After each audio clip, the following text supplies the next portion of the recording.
Hey guys, tonight we slip into the mismatched shoes of someone whose job is to laugh, tumble, and pirouette through danger, where every giggle could be your last. You're not a soldier or a knight, not a scholar or even a stable boy. No, you're something stranger, the court jester. Painted lips, padded belly, bells on your shoes, and a job description that mostly reads, "Don't die while being funny." You juggle flaming torches and delicate egos in equal measure. And sure, it sounds amusing until it's not. There's a heavy silence beneath all that laughter, and tonight you're going to live it. Or, well, sleep through it. You probably won't survive this one. So, before you get comfortable, take a moment to like the video and subscribe, but only if you genuinely enjoy what I do here. And hey, tell me where you're watching from and what time it is. I love seeing who else is nodding off with us tonight. Now, dim the lights, maybe turn on a fan for that soft background hum, and let's ease into tonight's journey together. You blink awake on a straw pallet in the shadowy corner of a stone chamber that smells faintly of wine, firewood, and last week's mutton. The walls echo faint snores and whispers. This is the servants' wing of a cold, damp castle somewhere in 14th century Europe. You groan and stretch, jingling involuntarily as the little brass bells on your wrists betray you. That's the first joke of the day, your own limbs announcing your arrival like a walking dinner bell. You'll never sneak up on anything, not even sleep. Your name? Doesn't matter. You're the fool. You belong to the king, same as the hounds, the wine cellar, and that crumbling tapestry no one's fixed in 20 years. Unlike the tapestry, though, you're expected to keep smiling. No matter what. The title sounds glamorous from a distance. Jester, trickster, comedian. But in reality, it's the most exhausting gig in the kingdom. You don't just dance for the court, you absorb its mood swings. You're the pressure valve, the sacrificial wit, the person who deflects a baron's bad hunting day with a clever rhyme about goose droppings. It's a job that requires a quick tongue, steady feet, and the kind of emotional resilience typically found in riverstones. You shuffle into your motley outfit, patches of yellow, red, green, and something that was maybe once blue. The fabrics are heavy, scratchy wool and faded linen sewn into what historians now call disguise by humiliation. Your hat? It's got floppy horns like a donkey's ears. Classic. Here's a fun mainstream fact for you. Jesters weren't just entertainers, they were sometimes the only ones allowed to criticize the king, hidden behind laughter and absurdity. Court records show jesters speaking truth to power in riddles, poems, and impromptu skits that walked a terrifying line between wit and treason. But historians still argue whether that license was freedom or bait. Because while you can mock the king, should you? You tiptoe toward the main hall where the fire's already lit. Breakfast is a cold hunk of rye bread smeared with goose grease and a boiled onion if you're lucky. The cook, a tired woman named Magda, waves you off with a grumble. Eat it on the way. You're late. Late? Of course you are. The king woke early, restless from dreams of Viking invasions or gout or both, and now he wants a laugh before morning council. That means you, standing in front of the throne, improvising a routine about royal flatulence while 40 nobles scowl into their pewter mugs. One time you made a crack about the queen's embroidery looking like a field of murdered worms. She laughed. Everyone else didn't. You spent that night in the stables, wearing your hat backwards as penance.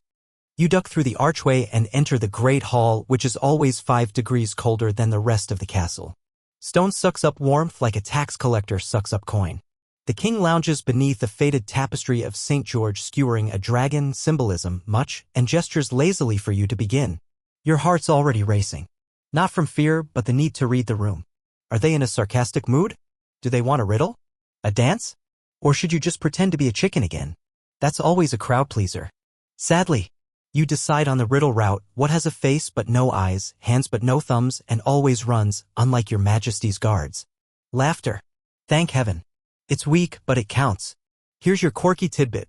One jester named Roland Le Petit was known for staging puppet shows that reenacted court scandals using vegetables. He once used a leek to portray a duchess in a love triangle with a carrot and a turnip. It did not go well. The duchess was not amused. Roland was reassigned to dog-walking duty. Back in your castle, the performance continues. You shift from riddles to limericks, toss in a backflip you regret halfway through, and round it off with a routine involving exaggerated impressions of court members. The chamberlain gets a big laugh. The bishop does not. You make a mental note to avoid holy satire for a while. As the audience trickles out, you stay put. 1 foot wrong and a good morning becomes a long afternoon in the stocks. You're praised when you're funny, punished when you're not, and invisible the rest of the time. Like some cursed marionette animated only by the need to amuse. And you're not even sure if you're funny anymore. You've told the same jokes so many times that you start laughing before the punchline out of muscle memory. But laugh you must. They need to believe you're happy. It's all part of the act. The truth is, you're exhausted. Your legs ache from dancing on flagstones. Your voice is hoarse from forced laughter. And your soul? Well, let's just say it jingles, too. You often wonder if the animals in the royal menagerie have more freedom than you. At least no one expects the goat to recite poetry at dinner. You finally escape the hall and wander the courtyard, ducking the falconer's latest escapee. A shrieking hawk that's decided your hat looks like prey. Another joke. Another humiliation. Another day in the life of a fool. And yet, there's something strange here. In rare, quiet moments, you sense that being the jester has given you something no one else at court possesses: insight. You see the nobles when they're not performing. You hear whispered plans between knights and barons. You know which scullery maid is stealing figs, which lord owes money to the apothecary, and which ones laugh just a second too late. You're both nothing and everything. A painted shadow always present, never seen. As dusk approaches, you sit alone on a stone bench near the well. Your bells are silent now, your back aches, and your fingers are cracked from the cold. You hum a tune, something old and wordless, and watch the bats begin their nightly acrobatics above the turrets. You think of your life before the court, but there's no memory there. Just the sound of clapping hands and the eternal echo of laughter that may or may not have been kind. You wrap your arms around your knees, chin resting on the scratchy wool of your sleeve, and for a fleeting second, you wish someone else could play the fool tomorrow. The banquet hall smells like victory and venison, which is court code for someone won a skirmish and now everyone must pretend to be jubilant while gnawing overcooked meat off pewter plates. You're already at your post, stage right of the throne, which is really just a slightly elevated cushion that gives your knees permanent bruises.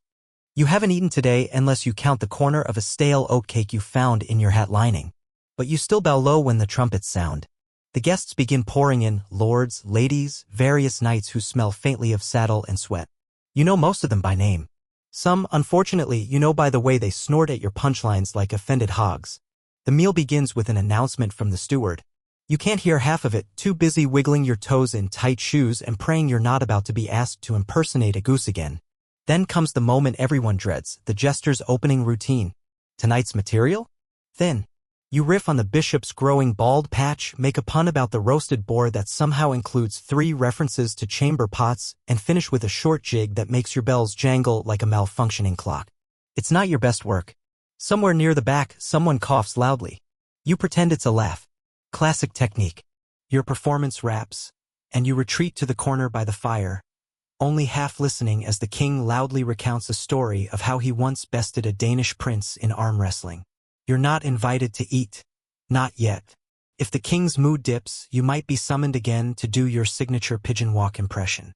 It's humiliating, but it once made the Duchess of Northam spit her mead out her nose. Eventually, a servant tosses you a plate. Tonight's banquet, for you, is a third of a trencher. A crusty plate-shaped hunk of stale bread that's absorbed goose fat, turnip juice, and maybe a spot of berry sauce if you're lucky. It smells like hope. You scarf it with the desperation of someone who hasn't eaten anything that didn't crunch for the wrong reasons. Here's a mainstream fact to chew on while you chew on that bread. Medieval banquets often featured multiple courses, and food was as much spectacle as sustenance. Exotic dishes like peacocks with gilded feathers, fish molded into castle shapes, and pies that released live birds upon cutting were all part of the show. But for you, the jester, leftovers, if anything. Maybe a greasy bone if someone was feeling generous. You once tried to nibble from the Lord Marshal's plate after a particularly successful rhyme about his lopsided helmet. You woke up with a bruised rib and a strong understanding of how silver goblets double as blunt instruments. And yet, they expect you to perform through hunger. Ever try juggling when your stomach growls louder than the minstrels? It's like dancing on a tightrope while your body demands a nap and a potato. A steward passes with a tray of sweetmeats, sugar-coated almonds, dates stuffed with fig paste. He doesn't even glance your way. You try not to look desperate, but you fail. Your eyes follow the tray like a hound tracking pheasant. Suddenly, the room quiets. The king has stood, one hand raised. Fool, he calls, and your bones groan before you do. Make us laugh. There's no script, no warning, no context. Just laugh. You pop to your feet and instantly spin into a clumsy tumble, landing in a heap. A snort of laughter breaks the tension. You scramble up, exaggerating your limp, and invent a rhyme on the spot. The Baron sat upon his pride, until his trousers split too wide. The knight beside him tried to cheer, but only offered rotten beer. It works. Barely. Some chuckles. A smirk from the chamberlain. The king doesn't throw his goblet. You call that a win. You're given another trencher. This one has a bit of pork rind clinging to it like a secret. You chew slowly, savoring every salty, questionable bite. Now let's pause for your quirky tidbit. In 13th century England, one jester known only as Jack Pudding had a special side hustle. He'd sneak into kitchens to sample noble feasts before they were served. Not for poison detection, mind you, but to later mock the dish during the banquet. His roast duck impressions were legendary. Until one day he was caught with a mouthful of eel pie and forced to publicly apologize by miming his own punishment. With fish. Back in your castle, the feast stretches on. Your eyes droop. Your knees lock. And then drama. The queen's favorite greyhound has stolen a chicken leg and caused a domino chain of toppled wine goblets. The guests are momentarily distracted. You use the chaos to snag a slice of baked apple from the corner of the table. It's cold and sticky. Divine. You retreat to the hearth again, licking syrup from your fingers when the minstrel slides onto the bench beside you. His name is Ainsley. His lute is better fed than you are. He leans in, whispering they want to do it next. Something light. Don't steal my rhymes this time. You sigh. Last week you made the mistake of using the phrase beetle-brained before he did, and he refused to tune your fiddle for 2 days in protest. You take the makeshift stage together, alternating couplets about the banquet. Your part goes, "This pie is cold, the bread is stale, the roast was drier than a monk in jail." He follows up with, "But oh, the wine, it flows like fate, and numbs the sting of an empty plate." The crowd enjoys the show, especially after 2 more rounds of wine. You sneak glances at the roasted bird carcasses left on platters, calculating how long it'll be before the kitchen dumps the remains. Historians still argue whether jesters were formally ranked in court hierarchy, or if their status fluctuated based on royal mood and how much wine had been consumed. Some were treated like artists, others like amusing livestock. You know where you stand. Somewhere between a dancing bear and a scarecrow with good diction. The feast finally ends, and guests begin to trickle out. You linger, helping a maid collect platters, not out of kindness but because the kitchens are where the real scraps get negotiated. A half-eaten leg of lamb, a bowl of overcooked peas, a hunk of cheese someone sneezed near but not on. You pocket what you can and slip out before the steward catches you. Again. You climb the narrow stairway to your quarters, or rather, your allocated crevice in the servants' wing. Your fingers are sticky. Your breath smells like onion and shame. But your belly is sort of full. You call that a good night. As you lie down on the straw mattress, a rat scurries nearby. You name him Gregory. He ignores you as usual. The stones are cold beneath your blanket, and your motley sticks to your skin like a second, itchy identity. But for now, you've survived another banquet. No bruises, no thrown goblets, and only mild embarrassment. Tomorrow, you'll need to come up with a new joke about the archbishop's limp. But tonight, you rest. You sleep like a man who's told lies all day and laughed through everyone. You wake to the sound of arguing geese. Not in your room, though, frankly, that wouldn't surprise you, but just outside the kitchens. Their furious honking mingles with the creak of wagon wheels and the thud of firewood hitting whetstone. Morning has returned to the castle with its usual ensemble of noise, mud, and unreasonable expectations. You stretch. Your back cracks like dry kindling. Gregory the rat scuttles out from under your blanket and gives you a parting glance that seems suspiciously judgmental. Another day, another chance to juggle for your survival. You're summoned early. A page boy with straw-colored hair and the unshakable confidence of the clueless knocks thrice and informs you, between yawns, that the king wants some morning mirth. You groan. It's barely past sunrise. The cook hasn't even boiled the porridge yet. You're still dreaming in rhyme. But the king calls, and when the king calls, you dance, sing, and pretend you haven't just stepped in something mushy on your way down the corridor. The main hall is chilly, lit by 2 lonely torches. The king lounges on a cushioned chair draped in fur, chewing something unidentifiable. You bow, bells jangling, and wait for instructions. He gestures lazily. Tell me about that knight who lost his trousers. What was his name? Sir? Slippery, was it? You resist the urge to sigh and conjure the character from your mental archive. Sir Slippery, a bumbling knight who once fell off a horse and into a dung cart. You tell the story anew, adding embellishments about geese, unexpected nudity, and a fateful encounter with a very confused milkmaid. The king chuckles. You're safe for now. Here's a mainstream fact to warm your scholarly side. Jesters often created entire personas, foolish knights, talking animals, drunken friars to populate their routines. They were storytellers, satirists, and one-man commedia dell'arte troupes centuries before that was a term. Their skits blended truth and fiction in a way that let them sneak razor-sharp commentary into even the most absurd acts. But today, it's not just the king in the hall. A cluster of noble children trails in next, small, well-fed, and already bored. Their nursemaids look exhausted. One nods at you hopefully, as if you're some enchanted whistle that can keep them occupied for 5 minutes. So now you're not just a jester. You're a babysitter. You drop to your knees and begin a silly ballad about a dragon who couldn't breathe fire, just sneezed a lot. You toss in sneezing sounds, wildly inaccurate impressions of various animals, and a puppet made of handkerchiefs you've named Sir Itchy Bottom. The kids are delighted. One throws a crumb at you in appreciation. Another requests a song about a farting unicorn. You oblige with a spontaneous ditty about Sir Tootalot and his quest for the scentless meadows. You're halfway through a dramatic reenactment of a unicorn joust using a spoon and a candlestick when one child points and shrieks, "You stepped in goose poo." You had. Again. Cue laughter. Roars of it. Even the king snorts into his goblet. You are now Sir Poopy Boots. This will haunt you for at least a week. Still, the children are happy. That means the adults are grateful. That means you've earned your next meal, or at least a chunk of bread that didn't fall on the floor.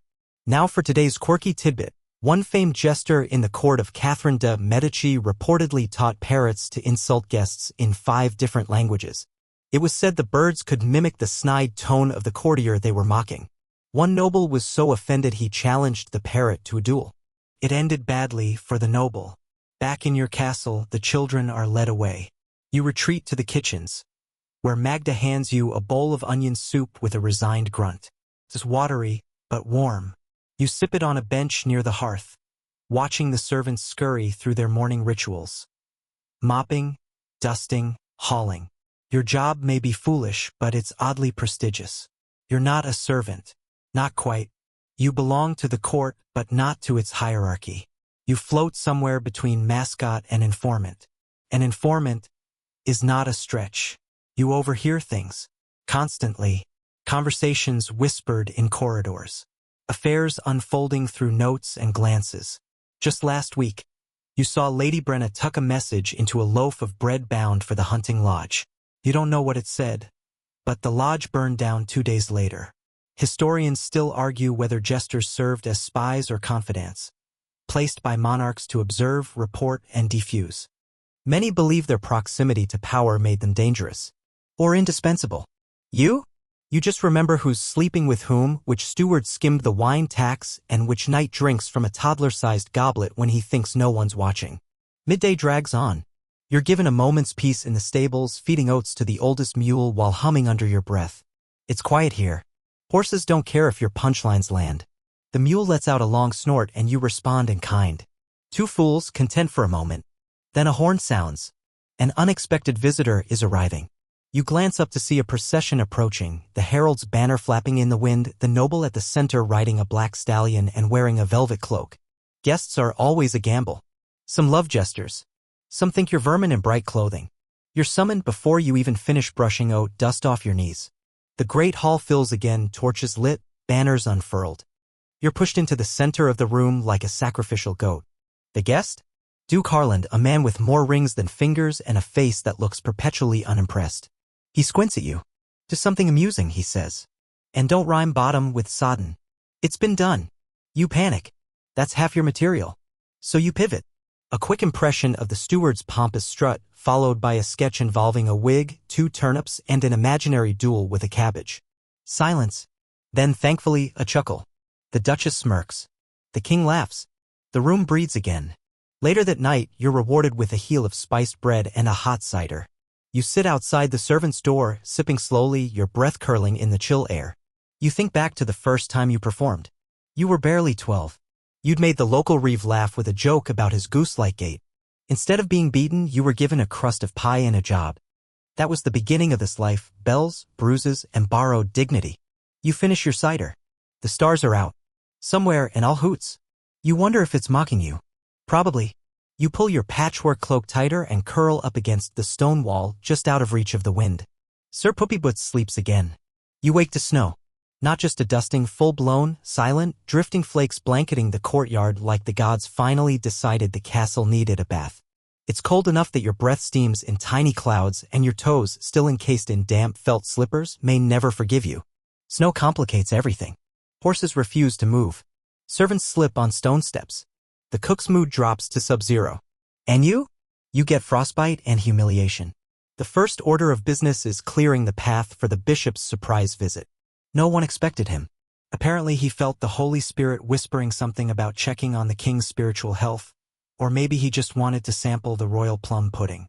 Either way, now there's chaos. You're pulled from your nest of itchy blankets by a red-faced steward who says, "Make the bishop laugh, or at least not storm out." Your cloak smells faintly of mildew and onion soup. Your bells are frozen stiff.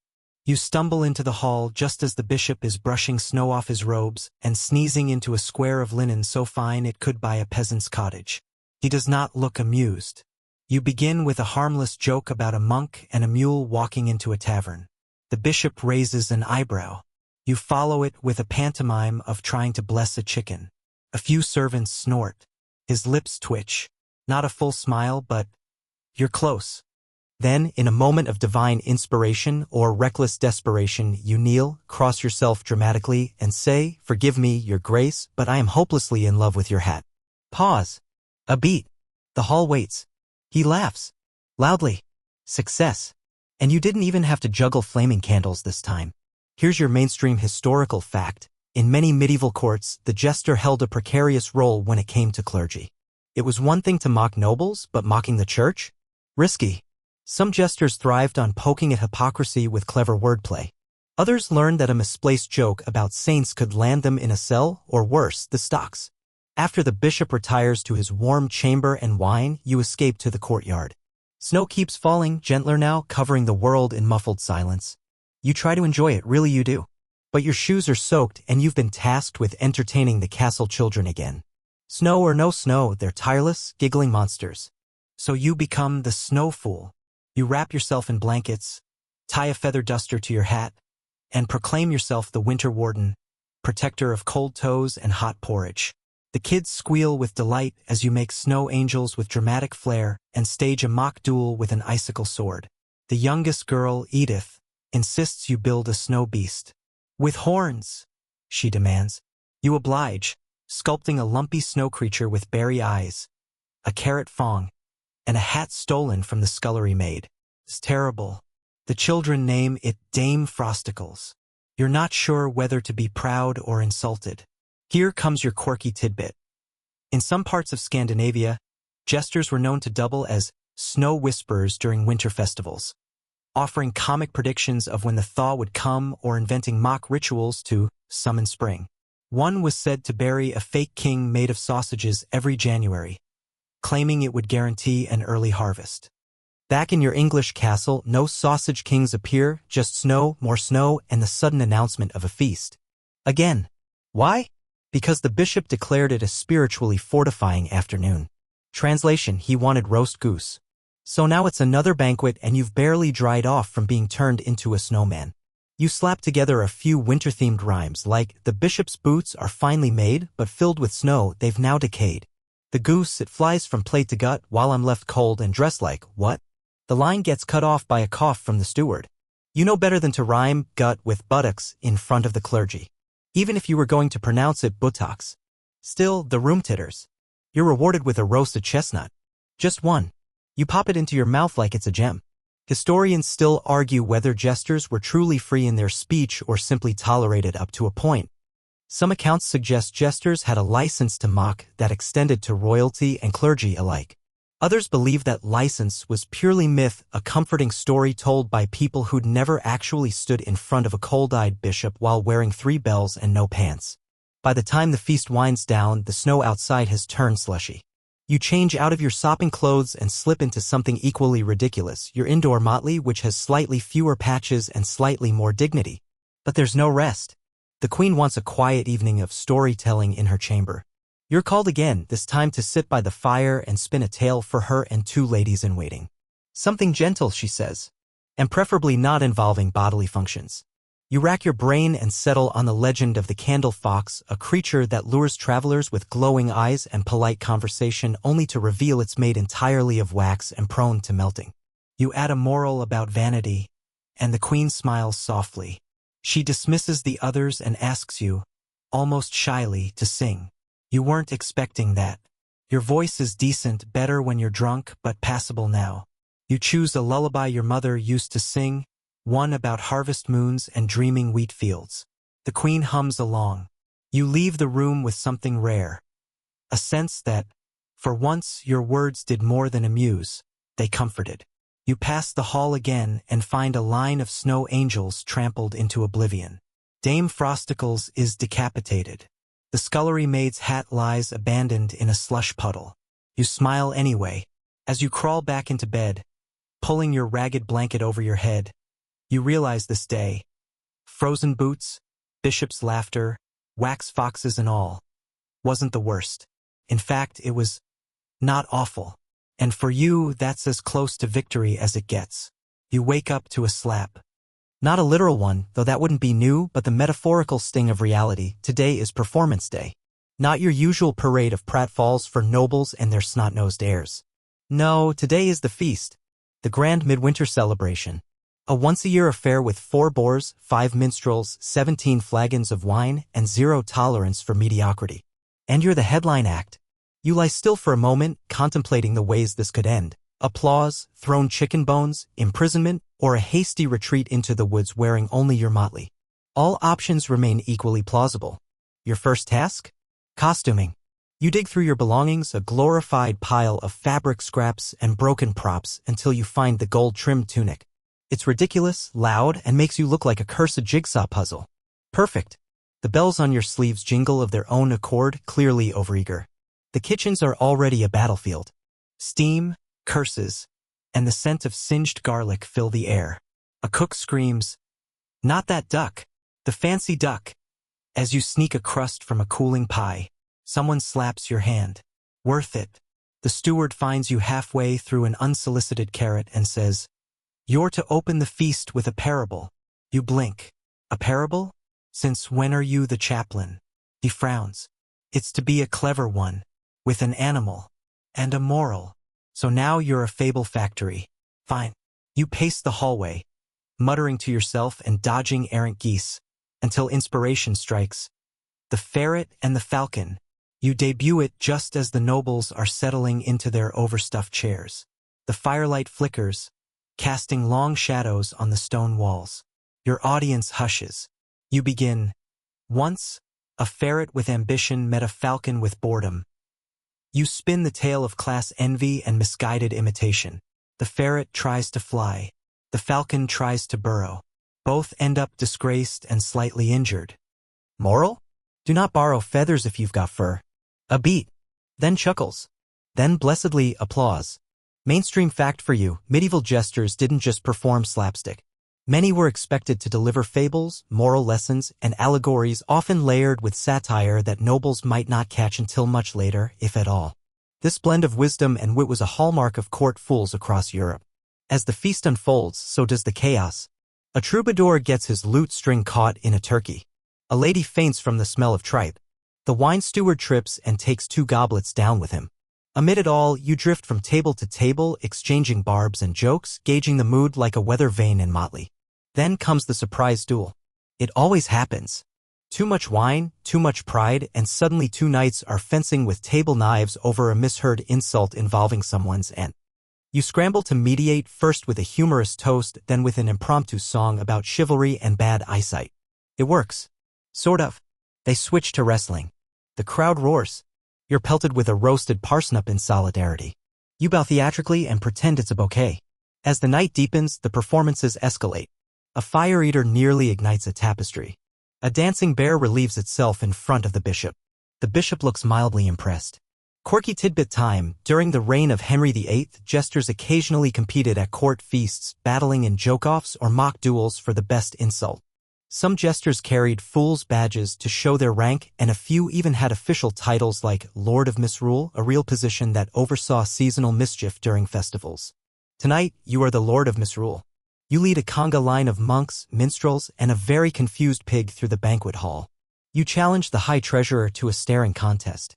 You convince a noblewoman to play a game called Pass the Sausage without using hands. She wins, narrowly. And through it all, you perform, your face a blur of expressions, your voice rising and falling like a minstrel's tune, your limbs flailing with practiced grace. You are fool, host, bridge builder, court conscience, and chaos conductor. Historians still argue whether jesters were simply tolerated anomalies or essential court pressure valves. Some argue they were the only ones allowed to speak uncomfortable truths in a palatable wrapper. Others suggest they were scapegoats, expected to absorb the court's emotional mess like a laughing sponge. Tonight, you are both. Someone confesses their romantic entanglement in the buttery. Someone else admits to fudging tax records. You nod, listen, and laugh appropriately. Your head is full of secrets. If you had any ambition, you'd be dangerous. But ambition isn't your thing. Surviving till dawn is. Around midnight, you escape to the upper gallery above the feasting crowd. Below, the hall buzzes with song and food and more wine than wisdom. You sit on the ledge, legs swinging, a mug of watered ale in hand. You breathe in the scent of roasting meat and burning pinewood. For a moment, you allow yourself to feel almost regal. The king spots you and raises his goblet. You wave. He waves back. Then someone yells, "Do a dance." You sigh. Of course. You oblige, clapping a rhythm with your heels on the banister, shimmying like a puppet come loose from its strings. The room erupts. They love it. And then the table collapses. Not your fault, truly. The boar was too heavy, the legs were wobbly, and someone had spilled gravy hours ago. But now there's meat on the floor, nobles shrieking, and a dog who's just found his heaven. You stare at the chaos and, as always, turn it into part of the act. Ladies and gentlemen, you announce, arms wide, the main course is now. Floor seared. That one slays. Later, when the final candles sputter out and the last guest is carried out by footmen, you wander back to your cot with aching feet and the lingering taste of someone else's meat. It's quiet now. Your body is sore, your voice hoarse, but you're still humming that ferret and falcon tune. You made it through another feast. No dungeon. No rotten fruit. Just bruised knees and a half-eaten parsnip in your pocket. You lie down, wondering what absurd request tomorrow will bring. You hope it doesn't involve cabbages again. You're woken not by noise, but by silence. Unnatural, ominous silence. No scullery maids shrieking over spilled broth. No chamberlain shouting about stolen linens. No thump-thump of boots on stone. Even the mice seem to be on holiday. Your fool's instinct kicks in. Something is wrong. You peek through the doorway and see a guard asleep at his post. Not unusual. But then you spot the steward creeping, yes, creeping down the hallway like a guilty cat. And that's when you hear the whisper, "They're here." You don't know who they are, but you don't like it. You throw on your less ripped tunic and tiptoe into the inner courtyard, where a handful of servants are already pretending to be extremely busy. The king's falconer is brushing imaginary dirt off his bird's perch. The chambermaid is scrubbing a spotless banister. The queen's cousin is visiting. Ah, that explains everything. She's one of those royals. The kind who's rumored to have poisoned 2 husbands, wears lace so delicate it could be spun from spider complaints, and maintains a personal staff of 30, none of whom are ever allowed to look her directly in the eye. And she hates jesters. Not in a theatrical, throw a chicken leg sort of way. No, she finds you a troubling relic of chaotic times. Her exact words. So naturally, the steward says she requests a private audience with you after lunch. You consider hiding in the stable, faking the plague, or jumping down a well. But instead, you nod, smile, and say, delighted. Because this is court. And in court, you smile first. You scream into your blanket later. Lunch is a stiff affair. Literally. Everyone sits too straight, eats too little, and laughs too softly. You attempt one gentle joke about the weather being as fickle as royal marriages. A fork clatters. No one makes eye contact. Mainstream historical fact, jesters were often used as court messengers, both comic and otherwise. They be sent to soften the delivery of bad news or entertain unwelcome guests. But sometimes they themselves were the message. A jester's presence could imply ridicule, warning, or a test of patience. After the meal, you're summoned. You enter the solar with hands folded, bells muted. The cousin reclines like a bored panther, surrounded by silks, tiny dogs, and the scent of lavender with an underlying note of judgment. I'm told you are amusing, she says, eyes sharp as needlepoint. Amuse me. No pressure. You begin with a light anecdote, something about slipping on a banister and landing in the bishop's soup. She doesn't blink. You try a parable about a goat who wanted to be a lion. Still nothing. Then, in a stroke of madness, you walk to the window and narrate the castle's daily life like a tragicomedy. Observe, if you will, the noble washerwoman slaying stains as dragons, armed only with lie and righteous rage. The dogs perk up. So does her eyebrow. You continue, inventing wild backstories for every figure in view. The gardener is a rogue prince in hiding, the falcon is plotting revolution, the stable boy is secretly writing a 10-volume epic about turnips. And finally, she smiles. Barely. Victory. You survive the visit and even earn a compliment. At least your nonsense is coherent, she says. Which for her is practically a sonnet. As she departs in her velvet carriage, the castle exhales. You collapse onto a bench, relieved but exhausted. Quirky tidbit, there are records of jesters being used diplomatically, not just to amuse, but to test the temperaments of visiting dignitaries. A jester's success could ease tensions. Their failure could tank alliances. In one tale, a court fool was sent to greet a rival noble with a song about his bald head. The noble laughed. Peace ensued. Your peace, however, is short-lived. That evening, a noble wedding is announced. You didn't even know anyone was engaged, but here we are, decorations, dancers, and another last-minute performance request. Something poetic, the steward says. With symbolism. You know what that means, people pretending to care about metaphors while drinking themselves under the dais. You dig into your mental archives and find the story of the two doves, a tale of mismatched lovers who learn to fly in unison. It's sweet, melancholy, and ends with a vaguely hopeful sunset. It gets applause. The bride cries. The groom looks confused but pleased. As the feast unfolds, you dodge errant elbows and spilled ale to offer a few more jests. You challenge the best man to a limerick duel. You win mostly because he rhymes marriage with carriage and then nothing. Historians still argue whether jesters were artists in their own right or simply vessels for others' humor. Some suggest they shaped early forms of theater and satire. Others see them more as reflections, mirrors held up to courtly excess, never fully their own masters. Tonight, you feel like a reflection with sore feet. You wander out to the chapel courtyard, away from the music, and sit on a low stone bench under the moon. The air smells of pine and wax. A moth dances around the torchlight like it has somewhere to be. You think about the cousin's face when she smiled, just barely. You think about how many masks you've worn today alone. And you wonder briefly who you'd be if you weren't always expected to be funny. Then you burp. Loudly. Because someone swapped your mead with sparkling cider and your stomach is staging a coup. You laugh quietly. Because if you don't, who will? There's a knock at your door, which is already odd. Most people at court either barge in or shout from across the hall. But the quiet knock, that's new. Suspicious, even. You open it cautiously to find the royal physician standing there, holding what appears to be a dead stoat. I need your assistance, he says, without any hint of irony. You blink. With that. Yes, come. This is how your day begins. The physician, a wiry man with too many pouches and not enough eyebrows, leads you through the servants' corridors to his apothecary. Shelves groan under jars filled with powdered horns, dried frogs, and herbs that probably scream when picked. I'm preparing a tonic, he explains, grinding something green and angry-smelling. For the king. But it needs laughter. You wait for a punchline. None comes. Laughter, you ask. Humor is a known stimulant for the spleen, he mutters, as if you're the foolish one. Too much melancholy and the humors become sticky. Ah, Galenic medicine. The medieval gold standard of bodily nonsense.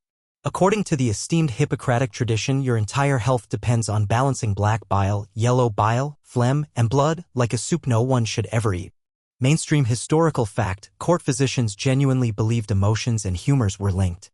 Laughter was often prescribed as treatment for melancholia or spleen sickness. Some physicians even partnered with jesters to visit patients, prescribing daily doses of comedy. And so you become a walking prescription.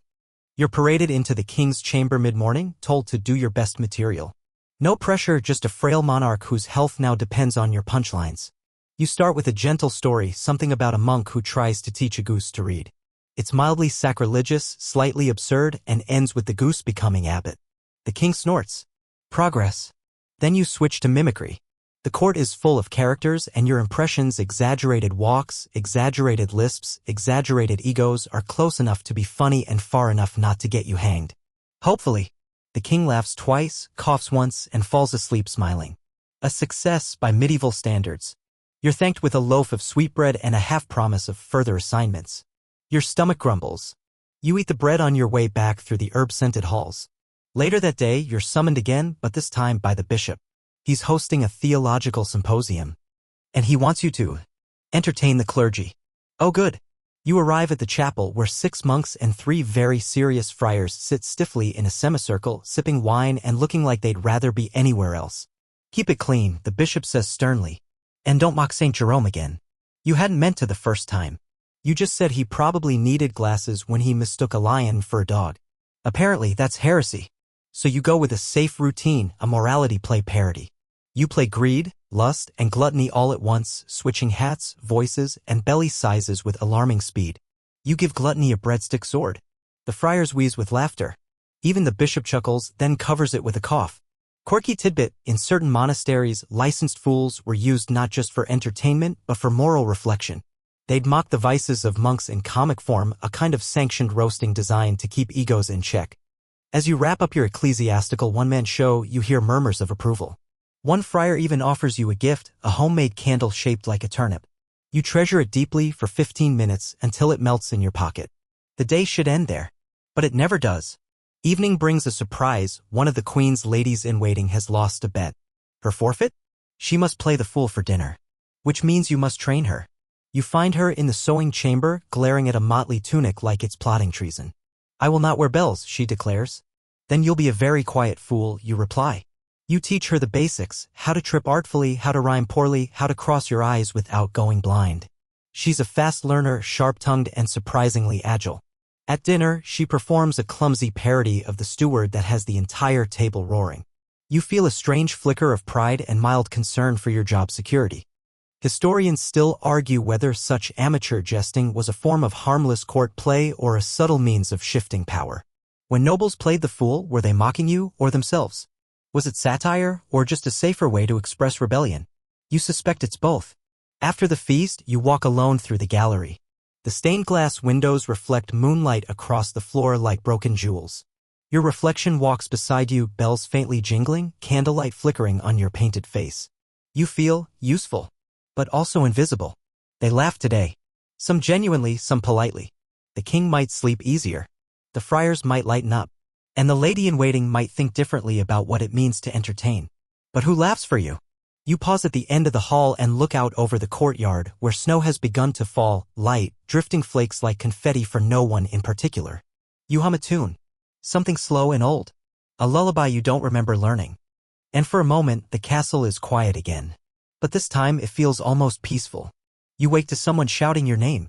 Not yelling exactly, more like singing it through a trumpet, which is somehow worse. You tumble out of your straw-stuffed mattress and grope for your hat. No time for breakfast. No time for basic human dignity. The page bursts into your chamber out of breath. The foreign envoys are here. You're on in 20 minutes. On? They want jokes. And possibly a puppet show. You sigh. Why is it always puppet shows? The visiting envoys, it turns out, are from a distant kingdom known more for its salt mines than its sense of humor.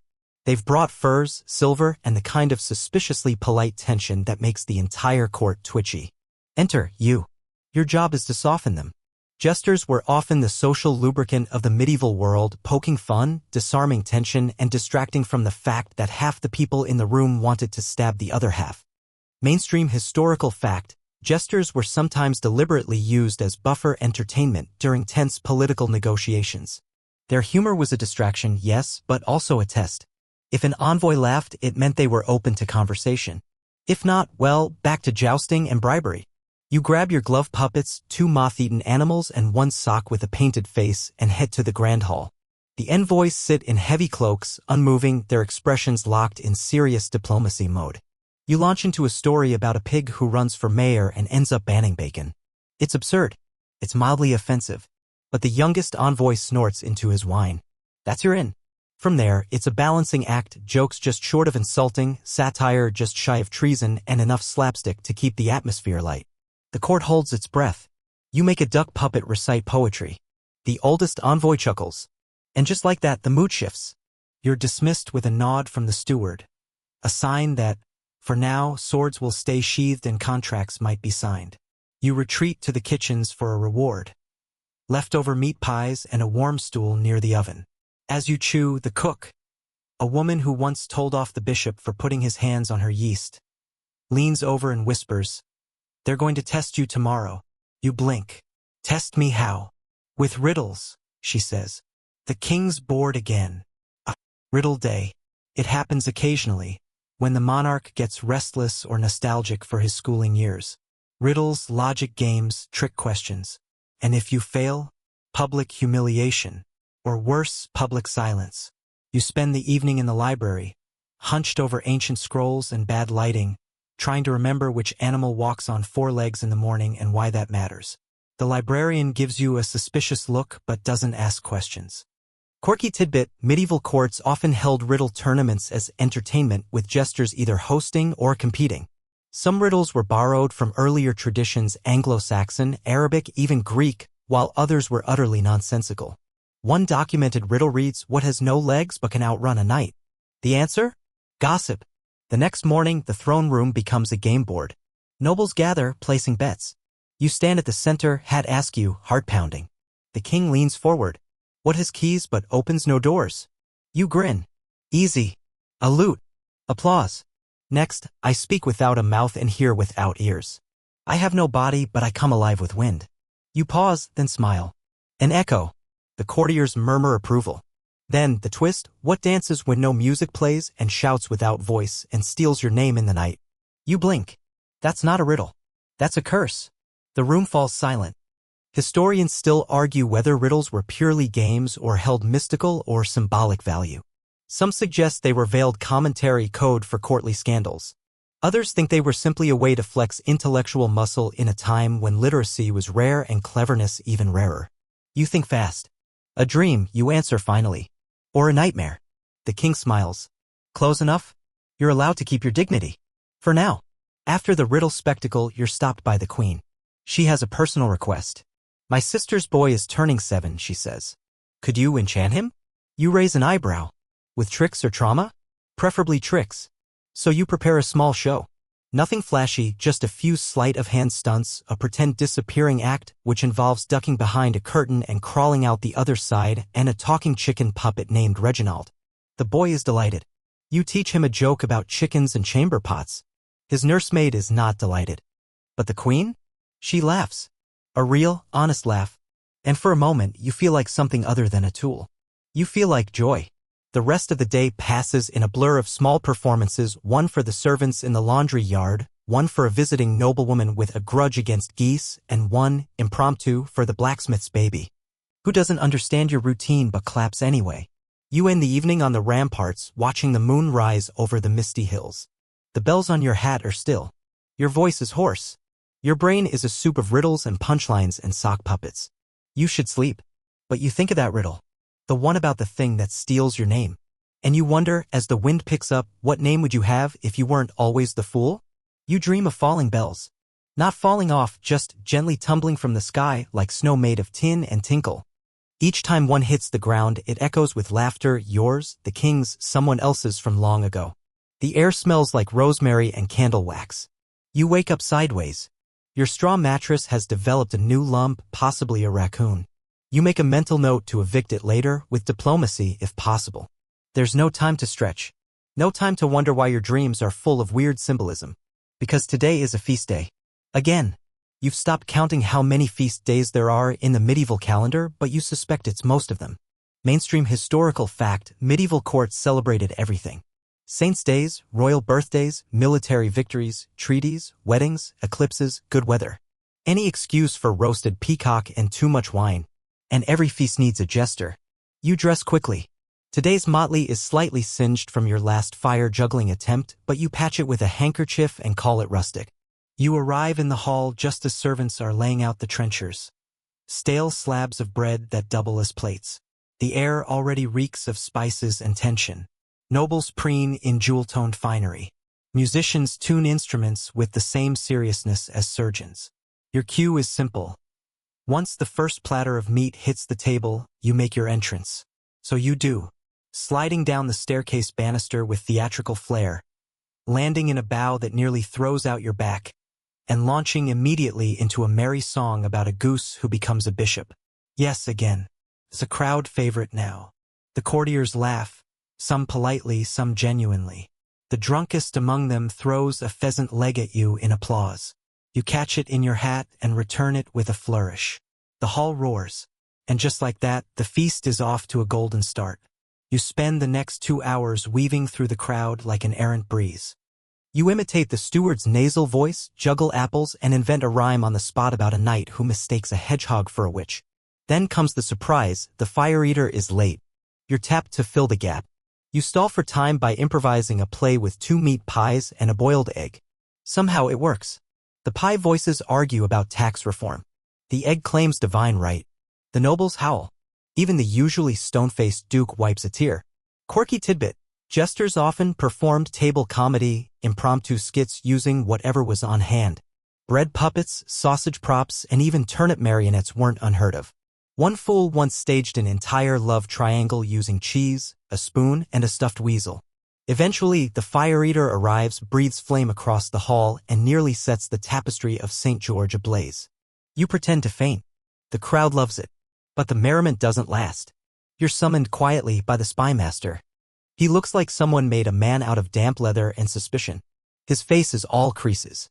His breath smells like ink. I need you to observe, he says. Observe what? A noble. He may be conspiring. Or constipated.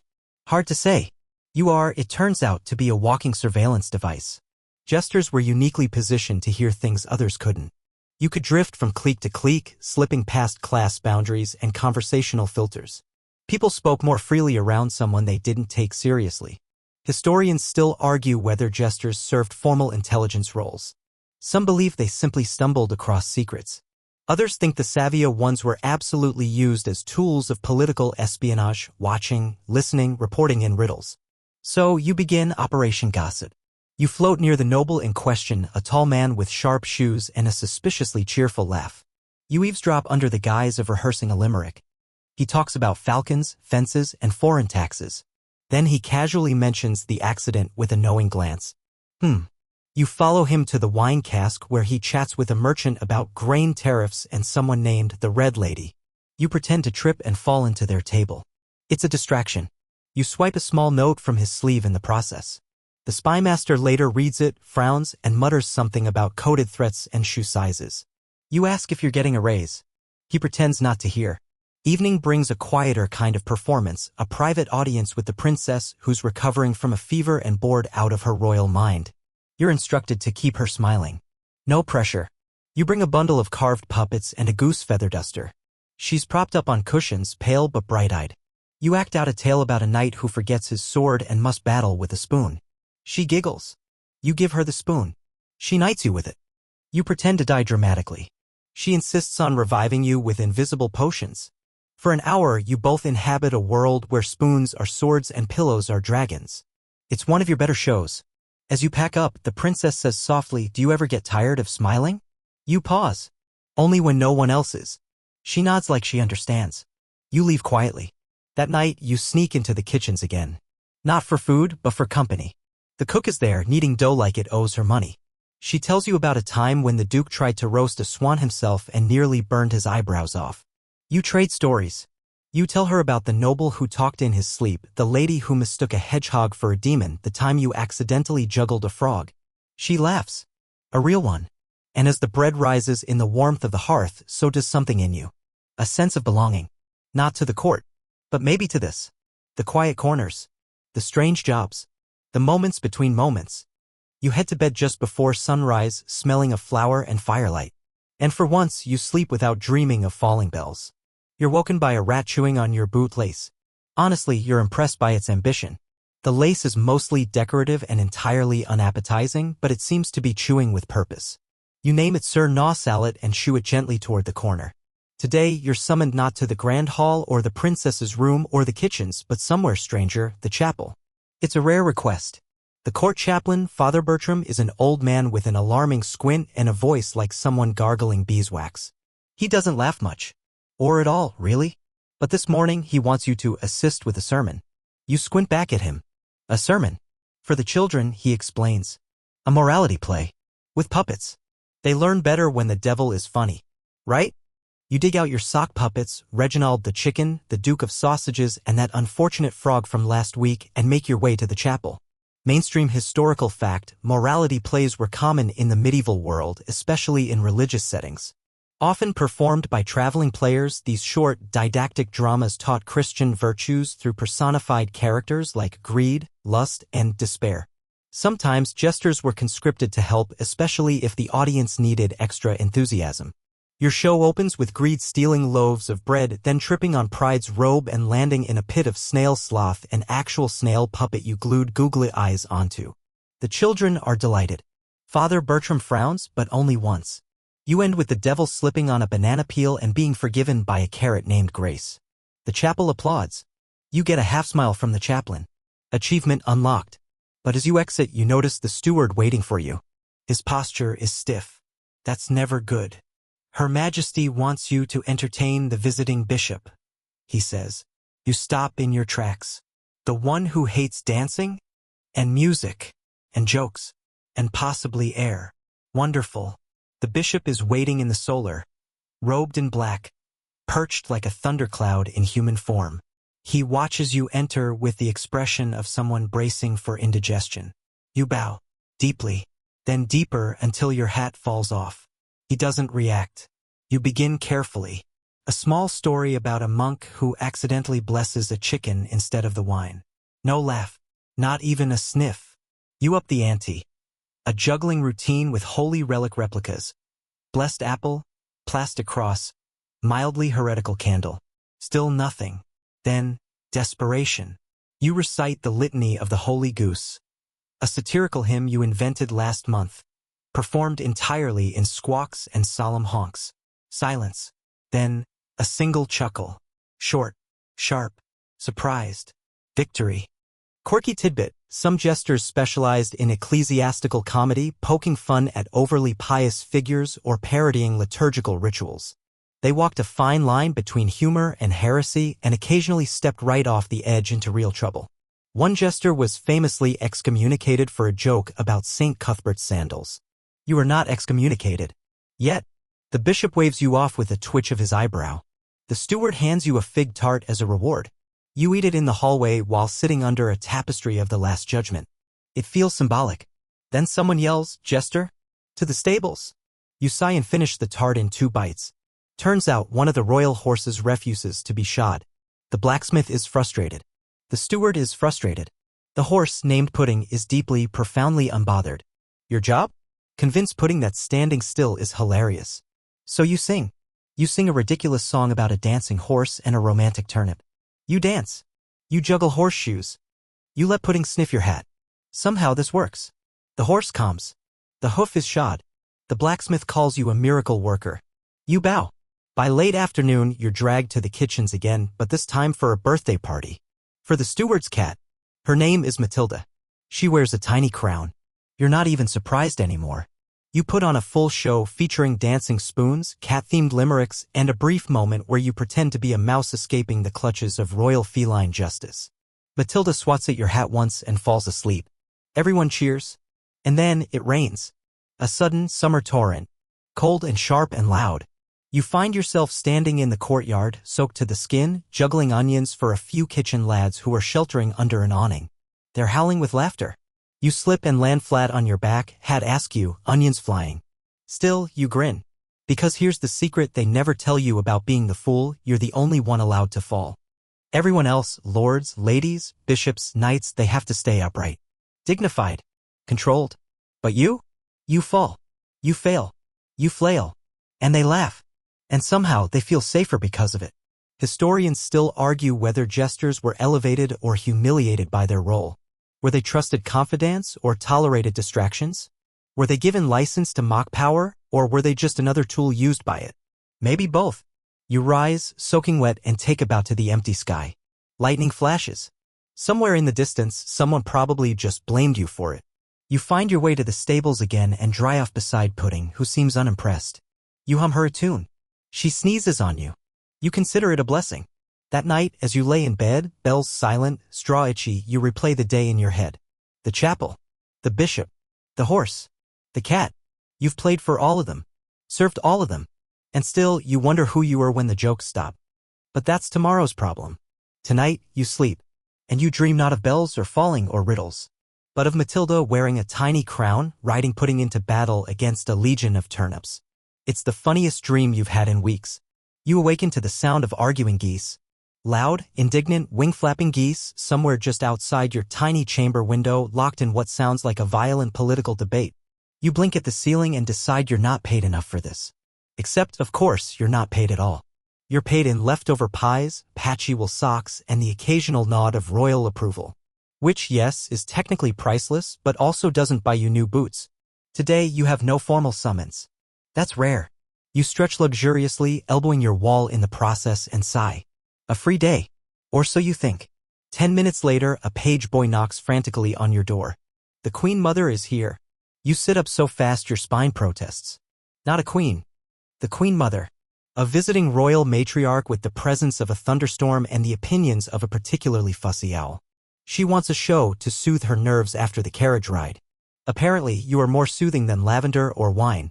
You throw on your best doublet, the one without mustard stains, miraculously, and sprint to the guest chambers, mentally reviewing every act you've ever done that doesn't involve bodily noises or pratfalls. Her Grace is not a fan of slapstick. Mainstream historical fact, courtly etiquette around visiting royalty was a delicate ballet. One wrong tone, one misjudged joke, one chicken in the hallway, yes, it's happened, could spell scandal. Jesters had to modulate their humor with unnerving precision, shifting between risque innuendo and dry wit like human chameleons. You begin with a tale set in a mythical court where geese run the treasury. The Queen Mother blinks. Then smirks. You lean in. You spin a story about a goose who misplaces the royal jewels in a bowl of porridge, triggering a kingdom-wide treasure hunt. Along the way, the heroes consult a turtle oracle, battle sentient barley, and eventually discover the jewels were in the goose's second stomach all along. She laughs once very softly, but it's enough. She requests another tale. You give her one about a knight who woos a lady with riddles and accidentally proposes marriage to her dog. It ends with a double wedding and a duel between pastries. She laughs twice. You are knighted verbally as Sir Laughter of Nowhere. You bow deeply and back out of the room with more dignity than usual. Later that day, you find yourself in the gardens. Not for performance, for air. You walk among hedges trimmed like chess pieces, roses so meticulously bred they barely resemble flowers anymore, and bees so large they qualify as security threats. You find the princess again. She's perched beneath a pear tree, reading something upside down. Did you know, she says without looking up, that in some courts, fools outrank knights? You blink. Did they? Apparently, she says, flipping the book right side up. Some say it's because they were closer to the king. Historians still argue whether the jester's influence was symbolic or substantial. Some records suggest they wielded surprising political sway, passing on court gossip, suggesting policies in jest, even mocking laws to test public reception. Others argue this was overstated, a romantic myth clinging to a grubby job. The princess looks at you. You're lucky, you know. You get to say what no one else can. You snort. Until I say it to the wrong person. She grins. Then run fast. That night, the king hosts a small, exclusive gathering, just a handful of nobles, a few foreign envoys, and you. You're not sure if it's a reward or a trap. The room is velvet draped and perfumed within an inch of its life. The food is absurdly sculpted. One of the desserts is shaped like a hedgehog made entirely of marzipan. You're meant to lighten the mood. The envoy from Milan wears boots worth more than your life. The lady beside him fans herself with exaggerated boredom. The duke is already drunk. You open with a mild tale, a humorous parable about a man who tries to teach a goat to sing. It's safe. It's short. It lands. Then someone requests a riddle. You oblige. I walk without legs, I whisper without breath, I dance without rhythm. What am I? Silence. Thinking. The Milanese envoy says, an idiot. You reply close. The wind. The room chuckles. Even the fan-wielding lady cracks a smile. And so it begins, the riddle duel. Nobles try to stump you. You respond in rhyme, or twisted logic, or comedic deflection. Some of your answers make sense. Others are nonsense dressed in charisma. One lord growls, "Why did the fool cross the courtyard?" You reply, "To avoid hearing your jokes, my lord." A beat of stunned silence. Then laughter. Even the king chuckles. Quirky tidbit. Some jesters kept riddle books, personal collections of wit, retorts, and verses, passed down through generations or invented on the fly. These often blended logic puzzles, wordplay, and biting social commentary. Some even survive in dusty monastic libraries, misfiled under devotional poetry. As the wine flows, so does the humor. You ride the line, teasing but never mocking too sharply. You dance between ego and honesty with the balance of a tightrope walker on stilts. You're good. You know it. And that scares you a little, because being too good means people notice you. And in court, being noticed is often the first step to being used or discarded. Later, you find yourself alone in the antechamber, sitting beside the marzipan hedgehog. You take a bite of its ear. Tastes like sugar and dust. You lean your head back against the wall and close your eyes. Just for a moment, you hear footsteps. Not soft, not noble. The cook appears holding a tray. You left before the good pastries. She hands you a tart still warm. You take it surprised. No jokes, you ask. She smirks. Even fools need to eat. You nod, mouthful of apricot. You sit in silence together, two people beneath the gilded world. Later, you walk back to your chamber through corridors thick with shadows and the distant echoes of laughter. You wonder if the Queen Mother will remember your tale. If the nobles will forget your name by morning. If the cook saved you another tart. You don't wonder if you belong. You already know the answer. You dream you're juggling stars. They're heavy, hotter than they look, and you're not quite sure where to toss them next. One falls and hits a monk who swears in Latin. You apologize and wake up to the smell of cabbage stew. Not metaphorically. There is actual cabbage stew boiling somewhere nearby, and it's aggressive about it. You rise, stretch, and find your tunics shrunk slightly from last night's rain. You consider protesting, then remember you're talking to yourself. Instead, you do what every self-respecting medieval fool does when faced with discomfort. You mutter dramatically and go look for breakfast. The stew turns out to be for the dogs. You get a piece of bread shaped like a foot and half an apple that's already auditioning for a compost pile. Delicious. The steward finds you mid-chew. The scribes request your presence. The scribes? He nods. They're documenting the court. They want a touch of humor in the margins. You blink.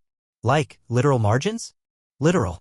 Mainstream historical fact. Medieval scribes sometimes doodled in the margins of manuscripts, grotesques, snails fighting knights, and yes, jesters pulling faces.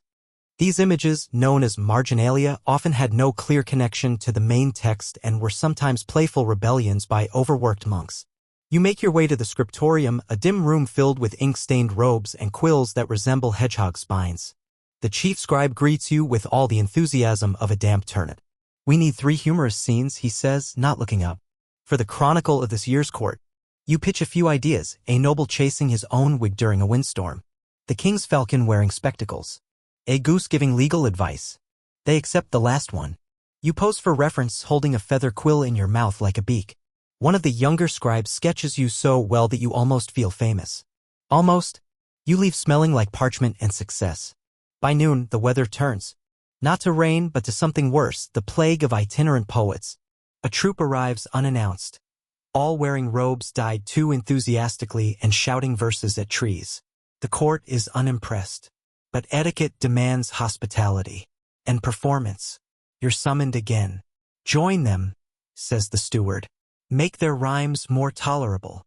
You approach their leader, a man named Perrin who wears 17 rings and a hat shaped like a fish. "I'm the fool," you introduce. He bows so deeply he nearly unhinges. "We are poets of the storm, bringers of truth, ticklers of time." "Right," you say. "So, do you want to rhyme, duel, or collapse dramatically?" "All of the above." The poetry battle begins in the courtyard. They shout metaphors about moons and bones and loss. You counter with verses about onions, love letters to cheese, and an ode to your left sock. May it rest in peace. The court gathers, bemused. Someone throws you a lute. You catch it mid-rhyme and strum a ridiculous chord that sounds like a goat hiccuping. Quirky tidbit, poetic duels weren't uncommon.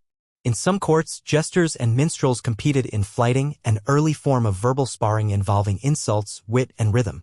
Think of it as medieval battle rap with more puns and worse teeth.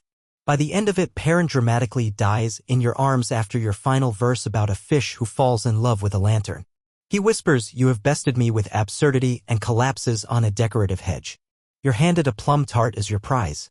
The poets move on to the next town, still shouting at shrubbery. That evening, a small boy finds you in the hallway. He tugs your sleeve. Is it true you once made the king cry? You crouch beside him. In joy or despair? He shrugs. Both. You think for a moment. Well, there was the time I told a joke about a sausage and he couldn't stop laughing for 2 days. Then he remembered we were at his uncle's funeral. The boy giggles. Why do you do it? He asks. You pause. You could say, because it's the only job that lets you mock a duke and survive. Because you like laughter. Because you were born with quick hands and quicker words. Because no one else would take you. Instead, you say, because someone has to remind people they're still human.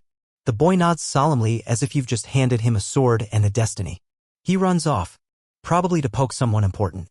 You remain crouched, suddenly very aware of how tired your knees feel. Historians still argue whether jesters chose their role or were chosen for it, drawn from the fringes of society, the disabled, the eccentric, the orphaned.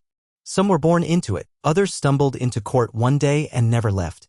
There's no tidy origin story, only the echo of laughter behind the curtain. That night, the stars are especially bright. You sneak onto the castle roof, your secret perch. From up here, the world is quiet. Below, courtiers whisper, guards pace, and someone drops a spoon with exaggerated guilt. You lie back on the tiles and watch the constellations wobble faintly. There's one shaped like a juggler. You decide it's named the Fall. And another shaped like a duck holding a scroll. You name it Reginald. You're alone, but not lonely. You've given people something today, a smirk, a giggle, a ripple of ridiculousness. You think about the scribe's margin, about your upside-down sketched face surrounded by serious histories. You'll be a footnote. A giggle in the margin of time. And yet, maybe that's enough. You close your eyes to the sound of distant dogs arguing with the moon. You're dreaming again. This time, you're juggling pies, not stars a cherry, mutton, and one suspiciously full of feathers. The Queen Mother is in the audience, politely clapping with a falcon on her shoulder, and the king is dressed as a cabbage. Just as you're about to toss a pie into orbit, the floor gives out beneath you. You land in your straw mattress with a grunt, the feather pillow attacking your face in protest. Morning. Your legs ache in a strangely triumphant way. Probably the poetic dueling. Or the rooftop lounging. Or simply existing one more day in this strange, deliciously ridiculous life. You're not even upright before there's a knock. Bathhouse, a servant calls. You've been summoned. You squint at the door. To bathe or to perform? A pause. Both. Of course. You pull yourself together and hobble through the halls like a retired knight. The royal bathhouse is a gloriously humid cavern of steaming pools, echoing laughter, and a surprising amount of gold trim for a place designed to get sweaty in. Nobles float like lazy river ornaments while servants dart around with towels like battlefield medics. The king is already in the water, surrounded by his favored knights and a bishop who's wearing more rings than fingers. Fool, the king bellows, sloshing water as he waves. Come educate us. You're handed a ladle and a chair. Mainstream historical fact. Bathing in the medieval world wasn't universally frowned upon. Quite the opposite in many courts. Public bathhouses thrived in some cities, with hot and cold pools, massages, and entertainment. The decline came later, thanks to fears of plague transmission and overly moralistic attitudes. For now, though, it's all about soap, song, and story. So you take your seat and begin your lecture. The philosophy of soap. A slippery tale. You explain how soap is made from lye and fat, which no one wants to think about while marinating in it. You describe a fictional land where soap rules the economy, with clean-faced nobles and foamy taxation. You even compose a haiku on the spot. Steam kisses the skin. Duck swims by with judgment eyes. Someone stole my socks. The bishop applauds. One of the knights tries to bribe you for another verse. The king, relaxed as pudding, sighs, fool, you make even this boring bath feel like a feast. Which is high praise, honestly. You're rewarded with a honey cake and, bizarrely, a carved wooden duck. You decline to ask questions. Afterwards, you're cornered in the corridor by the steward. The Lady of Westbridge has requested private entertainment. You groan. Which one is she again? The one with the voice like a flute and the eyes like a hawk. Right? That one. You find her in a sun-drenched sitting room filled with flowers that have clearly been instructed to bloom on cue. She's sipping something green and alarming. A lute rests beside her. Jester, she says, not looking up. Tell me something true. Truth is expensive, you reply. You're better off with something mildly plausible and gently amusing. She smiles faintly. Try anyway. So you do. You tell her about your first tumble into performance, a kitchen accident, a slipper, a misplaced goose, and how the entire thing ended with a duke's wig landing in the custard. You tell her about how laughter feels different depending on who's doing it, cruel, surprised, charmed, or just grateful. You tell her about how sometimes you laugh too, not because something's funny but because silence feels heavier. She says nothing for a while. Then, softly, you know, once there was a fool who saved an entire kingdom by telling a joke. Oh, you say? What was the joke? No one remembers. Then how do they know it saved anything? She shrugs. They just do. Historians still argue whether jesters ever truly influenced political decisions or whether they merely danced at the edge, jesting suggestions that others were already thinking. Some believe they acted as barometers of court mood, offering a safety valve for dissent cloaked in nonsense. You leave the lady with a bow, unsure if you've entertained or been interrogated. Back in your own quarters, still slightly damp from bathhouse steam, you sit on your creaky stool and think. About truth. About jokes that matter. About that carved duck. Later, a feast erupts. You're not technically required to attend, but you are absolutely expected. The theme, because these people need themes, is Mysteries of the East, which mostly means spices everyone pronounces badly and questionable turbans. You're dressed in silk that itches aggressively and handed a scroll. You'll be performing the tale of the Monkey King, says a smiling page. You glance at the scroll. It's in a language you don't read. I'll improvise. You take to the platform while courtiers feast on unfamiliar dishes and sip drinks that have already gone to their heads. You introduce yourself as the Monkey King's understudy, here because the Monkey King is currently wrestling a thunder god over a card game. You prance. You mime. You monologue as a talking mango. You battle an invisible dragon using only interpretive dance. You defeat the villain by outwitting him with riddles, one of which is, what has 1,000 eyes, 1 foot, and sings in the rain?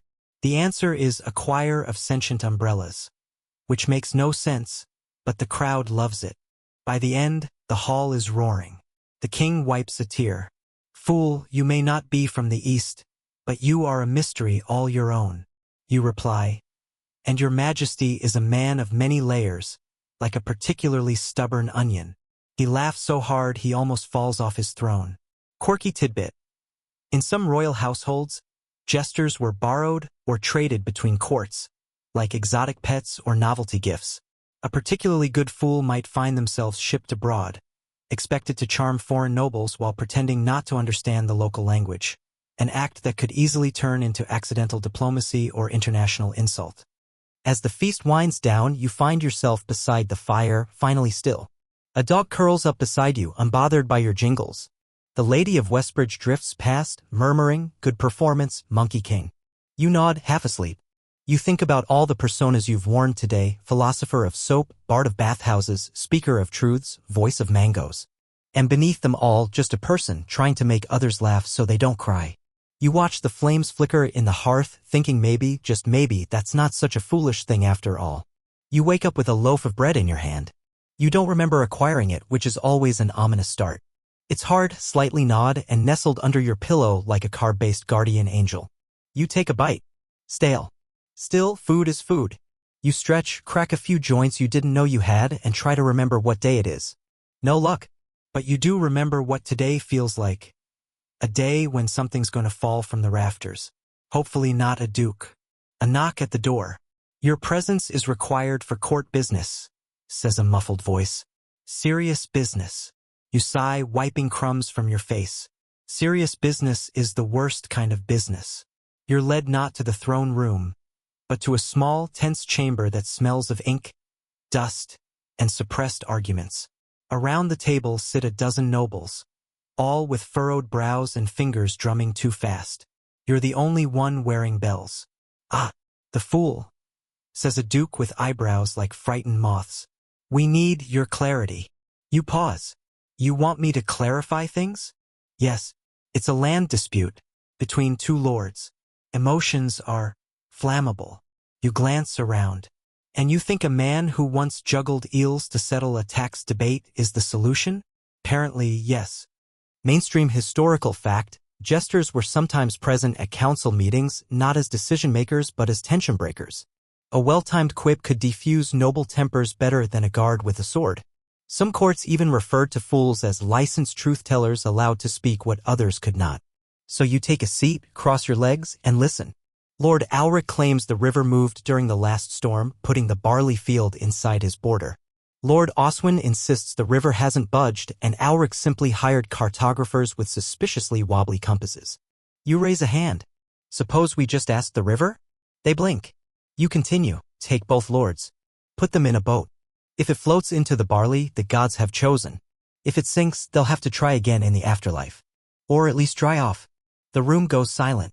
Then one baron coughs. Then someone chuckles. Then a full laugh from the steward. By the end of the hour, the mood has softened. A compromise is drawn. You're awarded a smoked fish wrapped in cloth like a baby. You cradle it all the way back to your quarters. Later that day, the jester from another court arrives. His name is Renaud. He's got a face like a hawk and fingers that never stop drumming. You've heard of him. He once insulted a French ambassador in rhyme and got a chicken named after him in retaliation. He's sharp, competitive, annoying. Juggling contest? He says, not even greeting you properly. You shrug.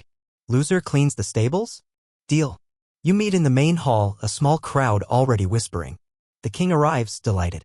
The stakes are adjusted. Loser must write a love ballad to the royal goat. You start with apples. Then knives. Then flaming torches. Renaud one-ups you with juggling mice. Actual, tiny, confused mice. You retaliate by adding a tambourine to the routine and doing it all backwards while narrating a tale about a bear who just wanted to dance. It ends in a tie. The goat gets serenaded anyway. Quirky tidbit. Jesters sometimes challenged each other in courts, not always for status but simply for the fun of it. Their duels were rarely physical, more likely poetic, performative, or involving absurd stunts. Loser etiquette? Varies wildly. In one documented case, the loser had to wear only cabbage leaves for a day. That night, you and Renaud sit side by side in the kitchen, passing a bottle of something made from pears and regret. Ever think about leaving? He asks. You glance up. Leaving court. He nods. Running off. Maybe opening a bakery.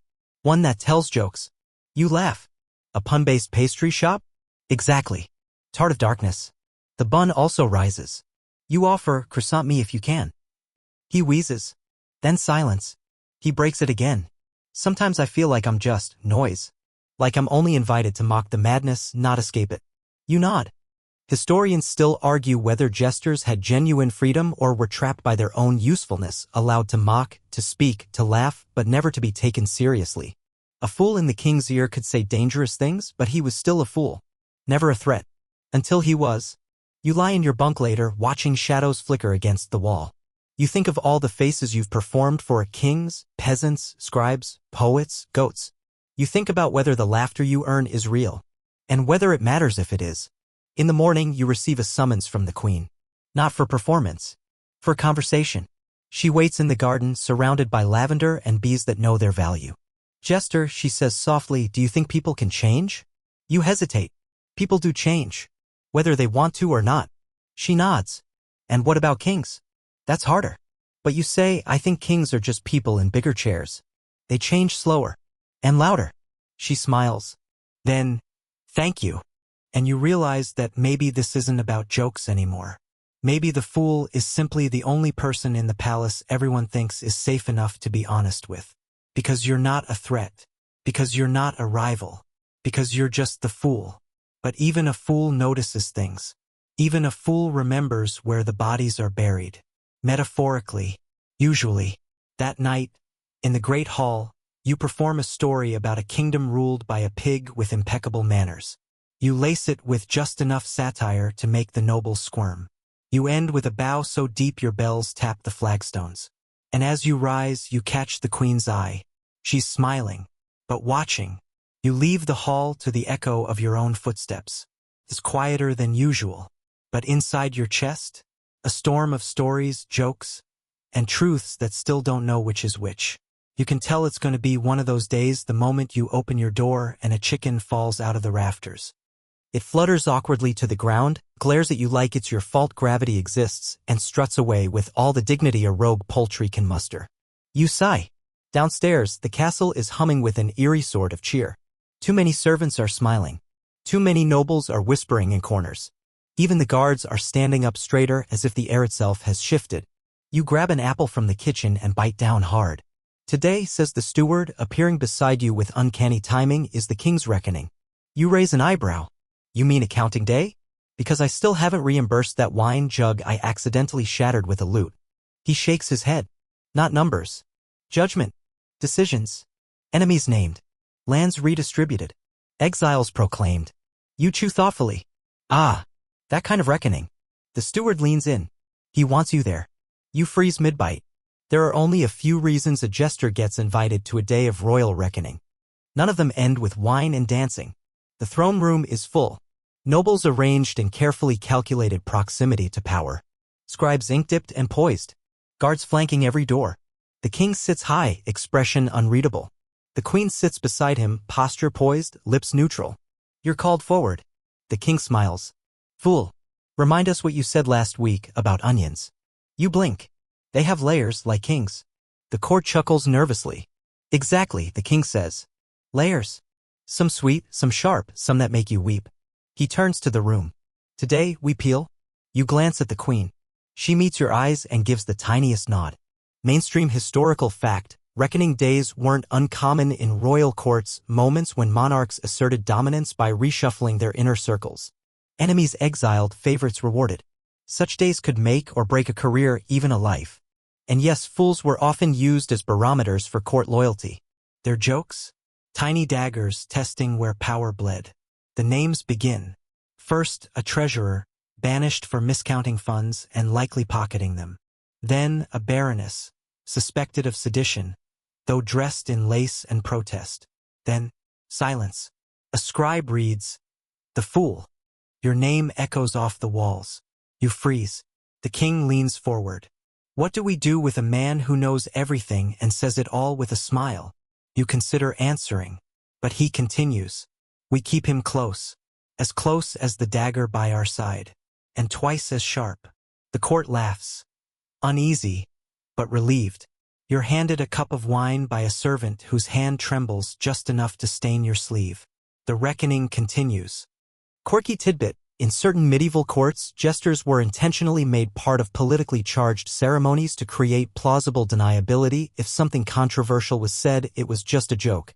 Yet the mere inclusion of the jester often meant the king was saying exactly what he meant, under a sugar coat of satire.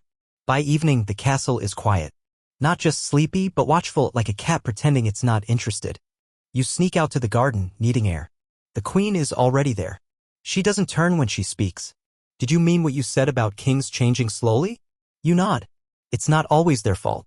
It's just hard to be human when everyone calls you divine. She chuckles. What about fools? Fools? We're the opposite. Everyone thinks we're nonsense. So we get to be human all the time. Messy, contradictory, too loud, and too true. She finally turns to you. Thank you. For what? For still being here. You leave her there with the flowers and moonlight and try not to think too hard about how a joke might have just prevented a civil war. Back in your chambers, a parchment waits on your bed. No name. No seal. Just a single sentence. The world is watching and you're still laughing. Good. Historians still argue whether jesters truly held influence or were simply well-dressed weather vanes, turning with the winds of power. Some say they were tools. Others, shields. A few? Secret swords. You curl up in your bed, holding that parchment like it might turn into a blanket. Tomorrow, you'll likely be asked to recite a poem from the top of a barrel while pelting bread at pigeons. Tonight, though, you've survived. The crown still listens. The fools still dance. And the court, for now, stays just on the right side of absurdity. You close your eyes and dream of juggling stars. Wind down 300 words, so here you are, lying still, drifting away, no bells, no barbs, no feathered shoes.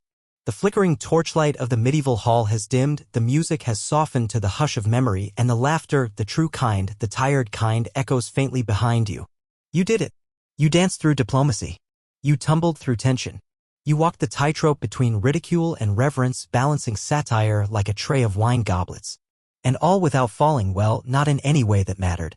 Your courtly circus may be over for tonight, but the echoes linger like soft footsteps in an empty hall. The kind you don't need to fear. The kind that just remind you that somewhere in the background, the world keeps spinning, slowly, rhythmically, like a carousel of candles and whispers. Breathe in now, slow, steady, no punchlines left. Breathe out, the long sigh of someone who wore 1,000 faces and still somehow came home to their own. Maybe you're not really a jester. Maybe none of us are. But we play our parts, don't we? We soften the hard edges, we laugh in the face of chaos, we survive the day with a wink and a song. Let the court fade now. Let the velvet curtains fall. Let the cobblestones grow warm beneath your imagined feet. Sleep is here, not demanding, not judging. Just waiting. And you've earned it. The story's told. The fool rests. And in this quiet moment, even the king dreams of peace. End of script. Sweet dreams.